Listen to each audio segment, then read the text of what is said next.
Hello and welcome to my channel. I'm Leanne Newton and today I'm going to recap what has once again turned out to be an eventful week in the Wayfarer and Blake Lively multiverse of lawsuits. You can also go and check out my threads on X, which were written in real time. My username is KiaraJ2001. I am not a US attorney. I am qualified in UK law. Everything I say is my personal opinion as someone who understands and interprets the law. It is not intended to be legal advice.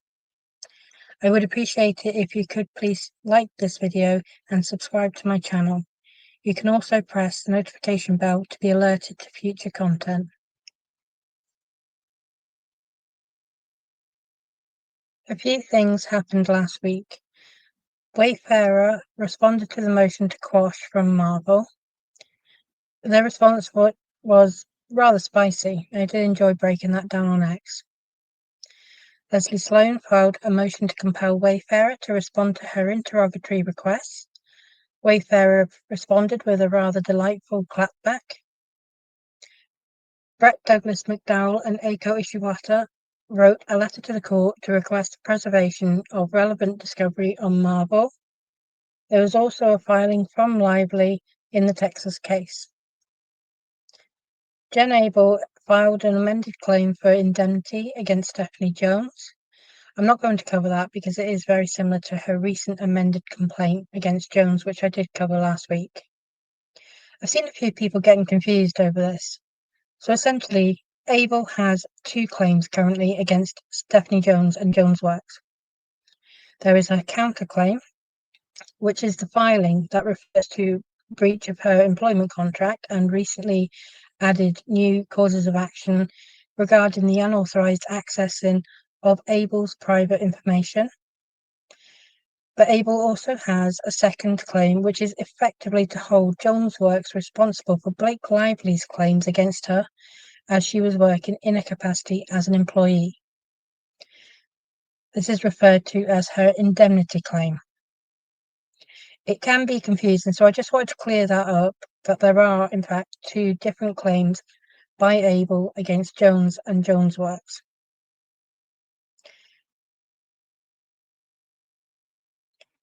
Blake Lively's new movie, Another Simple Favor, was also released. I have no interest in talking about that.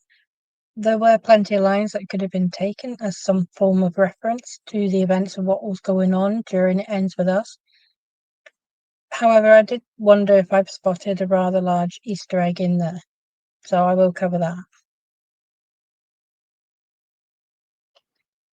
So, Wayfarer's opposition to Marvel's motion to respond to quash. Wayfarer begins by accusing Marvel of dishonestly claiming to have met and conferred in good faith. I hypothesized that Marvel's attorney may have acted like a bit of a diva towards the Wayfarer counsel. Wayfarer suggests to Judge Lyman that Marvel hasn't even looked for the requested documents and has just proceeded straight to file a motion to quash. Wayfarer then argues back against the suggestion that the Nice Pool character is merely an expression of opinion and therefore unactionable.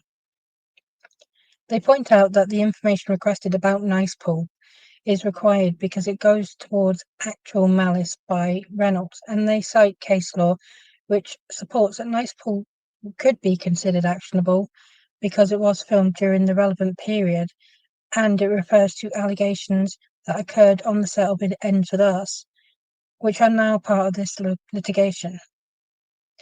They also make the connection that Nice Pool was credited in the It Ends With Us movie end credits. Wayfarer points out that the request for information concerning Baldoni was not even referred to in Marvel's letter. They then point out the stupidity of Marvel's request, in which they say that discovery can be obtained by other means, while simultaneously saying that discovery is so sensitive that it needs a protective order and prohibits disclosure by any party or non-party. And I agree, that is a very contradicting statement. Wayfarer agrees that there is nothing that needs to be protected about the Nice Paul character, as he has only appeared in one movie that has already been released, and he won't be appearing in any future movies for the franchise due to the fact that they killed the character off. Lastly, Wayfarer responds to the suggestion that discovery should be stayed pending Reynolds' motion to dismiss by pointing out that even Reynolds hasn't requested or been granted a stay of discovery. They also state that Reynolds is unlikely to be dismissed, but even if he were to be, the information would still be needed for their claims against Lively because they have alleged that Reynolds was acting as her agent. All in all, it is a very persuasive response from Wayfarer.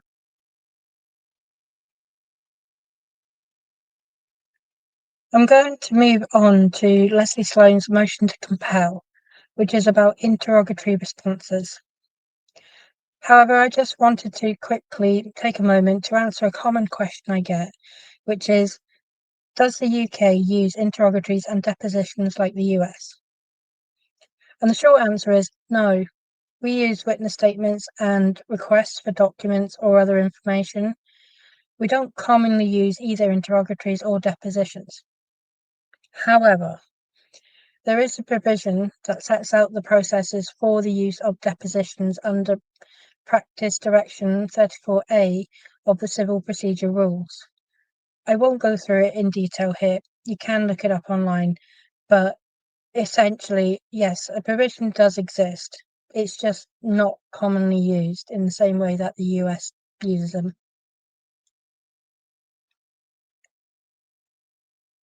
So, Leslie Sloane's motion to compel.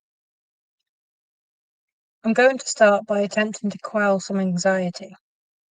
This is a completely standard part of the process.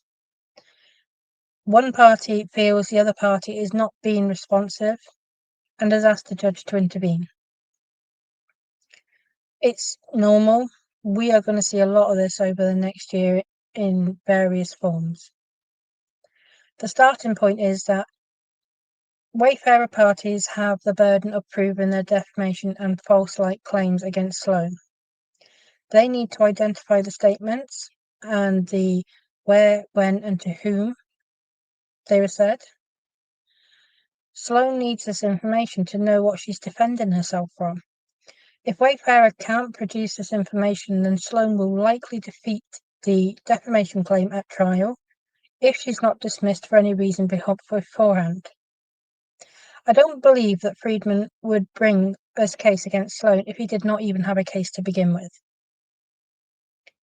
The footnote at the bottom of this page basically states that Sloane believes that she was added to a three-way call with the Daily Mail reporter and Melissa Nathan without her knowledge or consent. She is claiming that there has been a wiretap violation.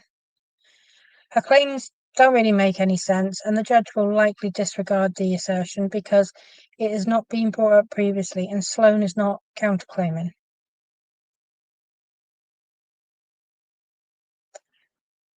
This letter specifically, this page of this letter specifically requests that Wayfarer be compelled to respond to interrogatories 3, 4, 5, and 7 and produce documents in response to request 32 only. Now, I was not privy to any of the discussions between the lawyers, so I'm looking at this as a standalone motion and considering whether the points Sloane's making is prima facie reasonable. So prima facie is the Latin for at first sight or on the face of it. It's commonly used in legal settings.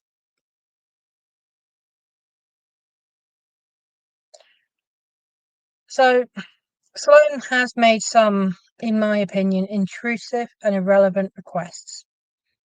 In interrogatory 3, she wants all documents that concern all of Wayfarer's allegations.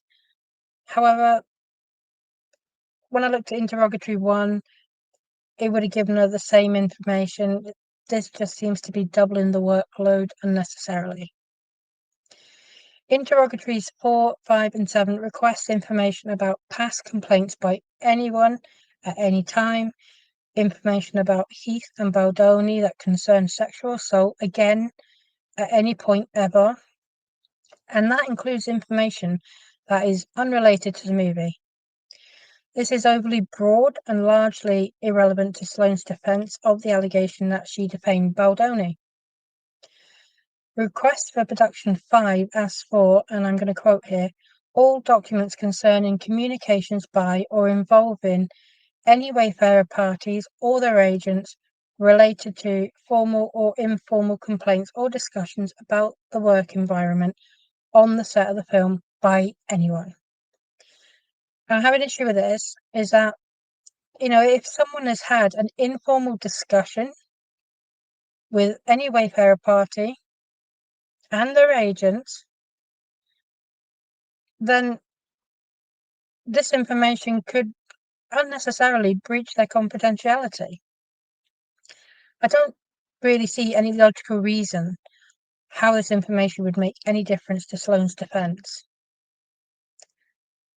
So it's not for Wayfarer to justify Sloane's alleged comments about whether Baldoni's a sexual predator.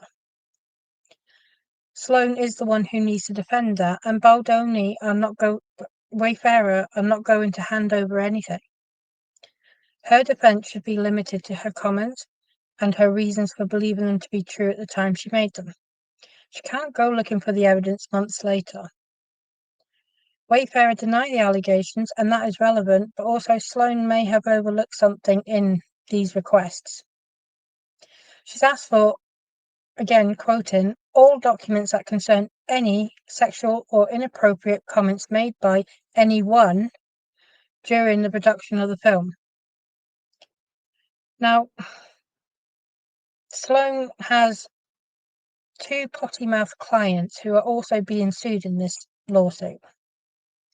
I'm wondering if she has really thought out this request. Just some examples from Lively, we've got ball busting, no teeth and suppositories. From Reynolds, we've got I'll tattoo your producer's face onto my perineum. I mean, this is just a few examples. This is the stuff we know about already. I am absolutely sure that Discovery is going to show more. But that request may come back and bite her.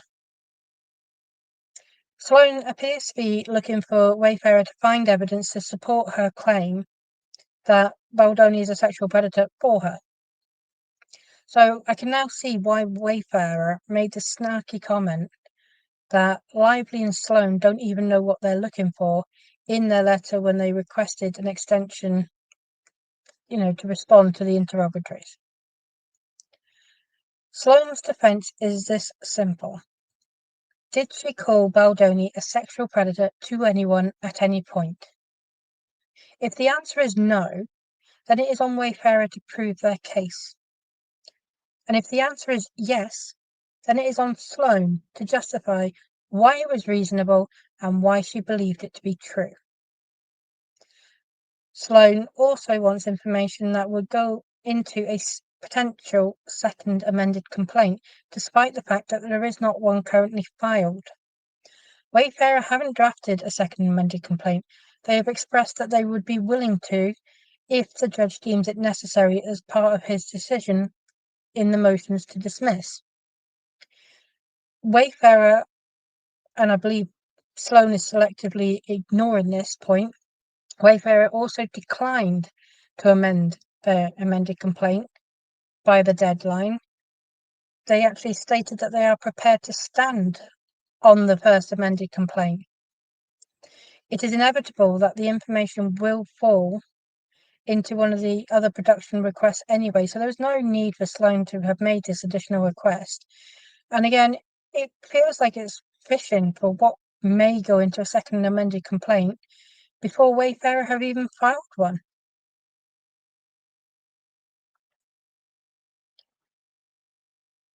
So Sloane alleged that Wayfarer basically have waived their rights to Rule 33.3. Rule 33.3 has the effect of limiting what information can be asked for in the interrogatories. So for anyone who doesn't know, an interrogatory is basically a fairly short limited list of questions. And although the number of questions is quite often limited, they can require quite a detailed and broad response. That can often be quite burdensome, as we're seeing here. So it is for that reason that if requests are not relevant or are overly broad, the responding party, Wayfarer in this case, would want a rule that can limit the information being sought, and that is the purpose of Rule 33.3. So Wayfarer responds to Sloane's motion to compel. They lay out the gist of their claims. I'll be honest, I was slightly confused by what Sloane was supposed to have said and when and to who.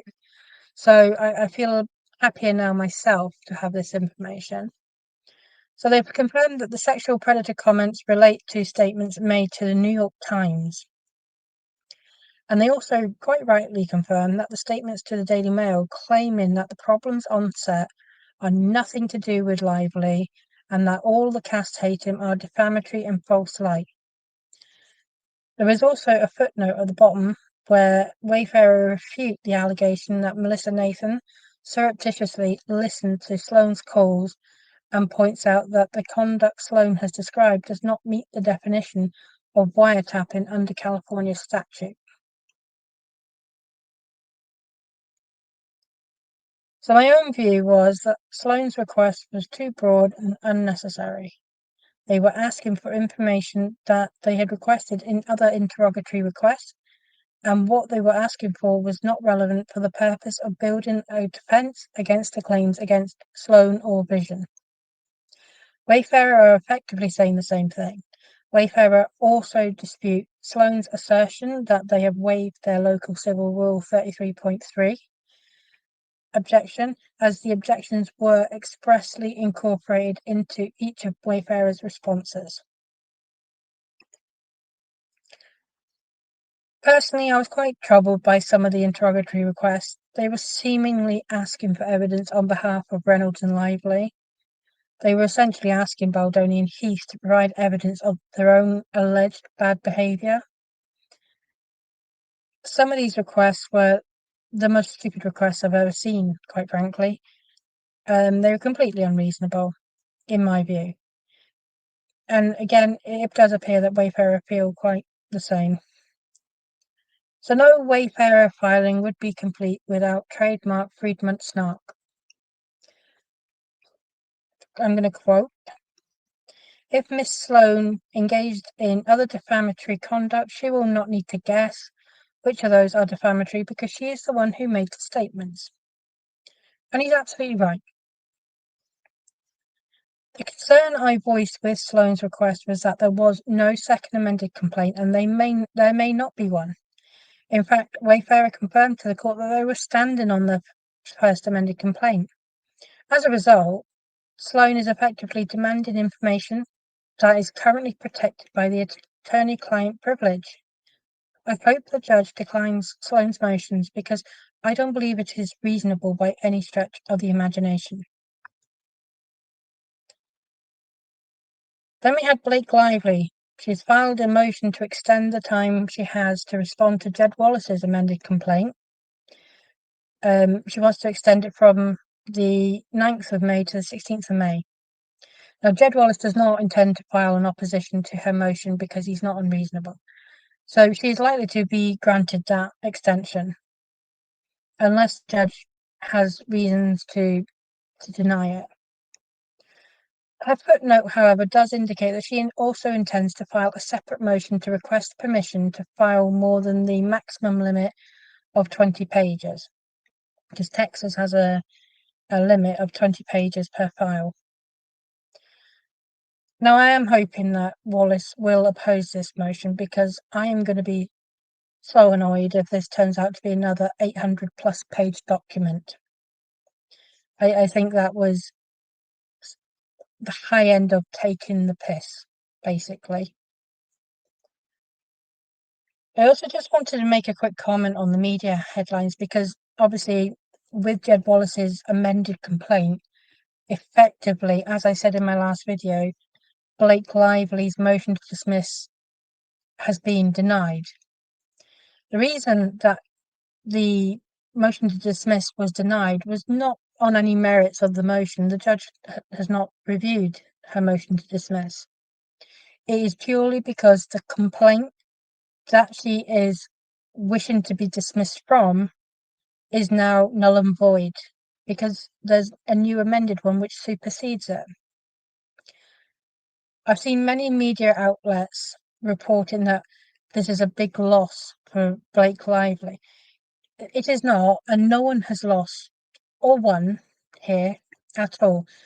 So I've seen a few content creators then quote the media outlets, which is it's not their fault, obviously, but it's frustrating that the media is misrepresenting this information. So I just wanted to sort of take a moment to clarify that that was normal. It was expected.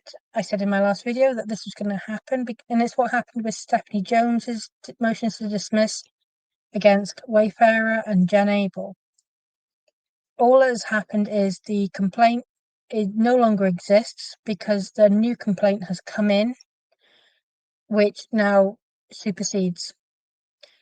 So Blake Lively, like Stephanie Jones, will now have a chance to respond to the amended complaint and file answers, or file new motions to dismiss, which is what I'm expecting. That and this response that she now gets to submit is what she has filed a request for an extension to do. So does that. So we're going to get into some Easter eggs now. So I have a possible theory about the line "sue into oblivion" that Brian Friedman once said he was going to do to Blake Lively. Some people have commented it appeared as one of Blake Lively's lines in Another Simple Favour. I had a few thoughts. There are some things that could be behind this. Firstly, it could be just a complete coincidence. It's a phrase that people sometimes use, and there could be nothing more in it than that. I'm slightly unconvinced, though, myself, because one thing I've learned covering this case is that everything Blake Lively and Ryan Reynolds do seems to be quite specific. Nothing is a coincidence. It is clearly their brand, so make of that what you will. The second option was the line was added after Friedman said it on the Megyn Kelly show, and it could have been added using automated dialogue replacement. This is definitely plausible because when Blake Lively's character Emily says it, her back is facing the camera and you can't see her saying it with mouth movements. The full line from Another Simple Favour is, "And if you don't come, I'll have to sue you into oblivion for using my name and likeness without my express written consent." But I went and had a look. Another Simple Favour began filming in March 2024. It had completed filming by the 26th of May 2024. Now, looking at Exhibit A, which is the timeline that Wayfarer gave us with their amended lawsuit back in February, there is an entry which is dated the 30th of April 2024, where Lively is threatening to withhold permission to use her image and likeness in the film, which would have effectively rendered the entire film or the whole project useless. Now, Lively leveraged this threat specifically to demand that Baldoni's name was removed from the title credits and in trailers and on posters. My thought process is that either Lively took inspiration from an already written script from Paul Feig, a man who once told Baldoni on the Man Enough podcast that he should listen to actors who want to take movies into different directions, or, more likely, Lively or her husband wrote it into the film as yet another one of their inside jokes for each other about events that were happening in real time. Now, this is something we have learned they do all the time during the course of this case. So given Lively had herself said this line as part of a script, it now seems odd that she writes letters to Judge Lyman positioning herself as being harassed by Friedman. Brian Friedman has been pretty on point with his snark throughout, and everything he says and does is equally deliberate. So when Megyn Kelly asked him if he was going to sue Blake Lively, specifically referring to her, I believe that Friedman may have thrown her own threat back at her in a bit of a coded message. Because I'm wondering if, as part of the arguing over and the threats over with Wayfarer over Lively's likeness and image, I wonder if she threatened to sue them into oblivion, then used that line in the film, improvised it, and Friedman was aware of that, and that is why he said it specifically later on when he was asked if Blake Lively was going to be sued. And part of me also thinks that Lively knew fine well that that was the intended message. And that's why she was so snarky in her response to Wayfarer's opposition to her motion to dismiss. Again, I wonder if Lively is telling herself in real time. They do it a lot.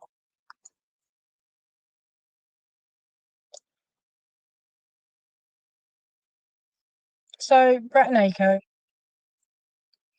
I've been talking about Brett and Aiko's story for the last week in particular, but technically I've been talking about it since I worked with Ashley Briana Eve on the dog pool expose she did in March. I will be doing a separate video on this with more detail, and I'm hoping it will be out by Wednesday, assuming that the court filings are not too intense and time consuming. So last night I was honoured to be on Kassidy O'Connell's live stream. I was her first ever guest, which was just wonderful. She's such a kind and amazing person. It was lovely to be able to chat with her last night. I am very grateful as well that she, wanted to take time to discuss Brett and Aiko's experience. And we even had Brett join us briefly on the stream, which was just fantastic. So I will put a little link in the description to that video. I'd love people to go and have a look, and if you don't already subscribe to Cassie, please do, because she is incredible and her voice is amazing. So as people are probably aware by now, Brett and Aiko sent a letter to the court last week to preserve any discovery that could be relevant to them, with the possibility of future litigation. I'm going to be following the developments of that and providing updates where possible. It's a huge step for them both to take, and it's certainly not an easy one, so I wish them both the best and hope everything goes well with them regarding this. So finally, we've had some sad news that the Wayfarer Foundation is going to be coming to an end.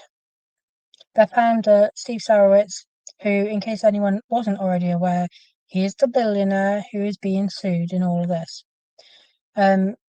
Steve put out a statement on Saturday which says, over the past 4 years, Wayfarer Foundation has supported dozens of grantee partners in fulfilling their missions. I am so incredibly proud of the impact this organisation has made and deeply grateful for our staff, board, donors and partners. Upon unanimous decision of the board directors today, we will begin the process of sunsetting the foundation. We will honour all of our current grant commitments as we carefully wind down operations over the next several weeks. Although the Wayfarer Foundation is closing, my personal commitment to giving remains strong, and I'm dedicated to making an impact on society through the ongoing mission and work. We understand that this news may come as a surprise, and we will be actively working over the next several weeks to ensure all matters are concluded with care and attention. With gratitude, Steve Sarowitz, founder, Wayfarer Foundation. Now, I feel that this is a huge shame, as the foundation was doing so much to help vulnerable people.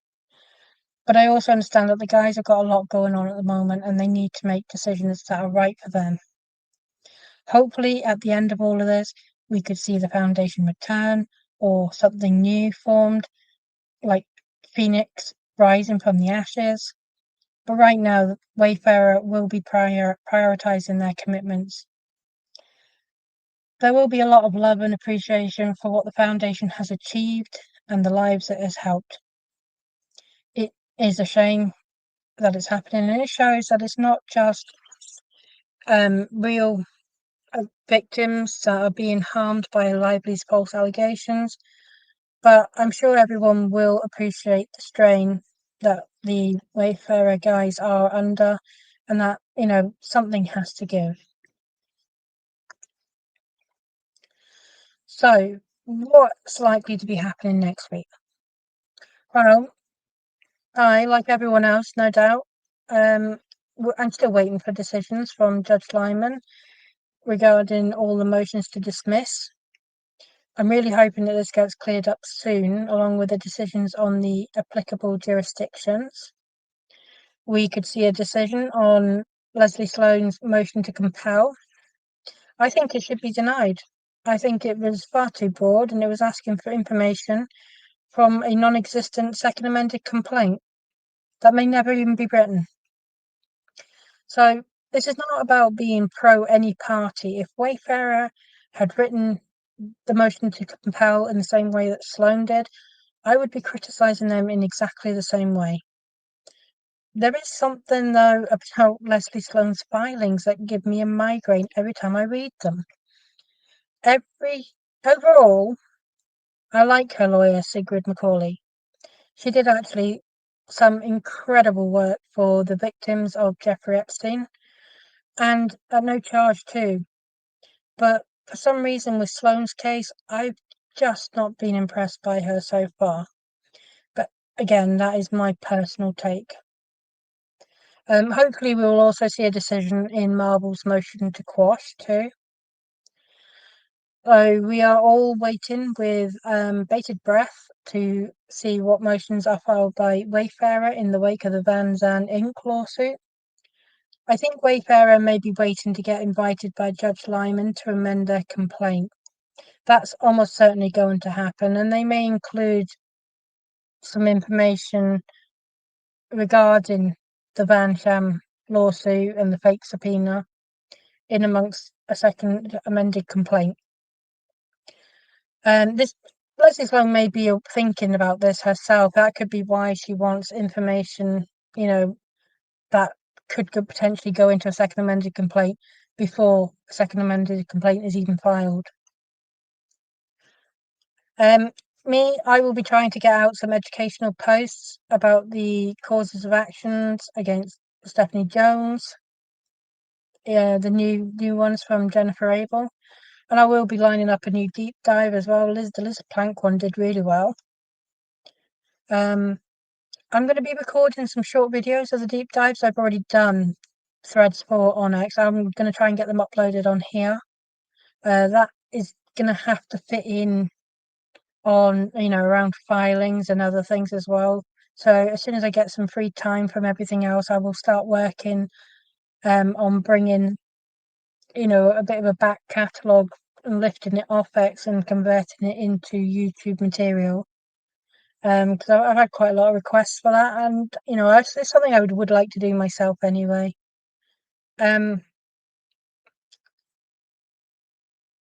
Whilst I'm on stream, I won't be covering it, but there has been a filing in Wallace versus Lively. I'm suspecting that is going to be her request to go beyond the 20-page limit, but I will cover that separately on X, obviously, but in a separate video. I am also planning to get out my video. Like I say, I'm hoping it's by Wednesday, specifically about Brett and Aker. Again, if the filings are not too time consuming. So that is pretty much everything from last week. Please check out my stream with Kassidy. I will put links to all accounts I've mentioned in the description. So it's just for me to now to say thank you for watching and supporting me. If you haven't already, please take a moment to like the video and subscribe to my channel to help me out. You can also click the bell to be notified of any videos I upload. And please do go and read my threads on X. That's if a filing comes out, you're going to find a thread on it, very quickly. So that's where all my information goes. Please take care of yourself, and I will be back soon with a new video. Thank you for listening.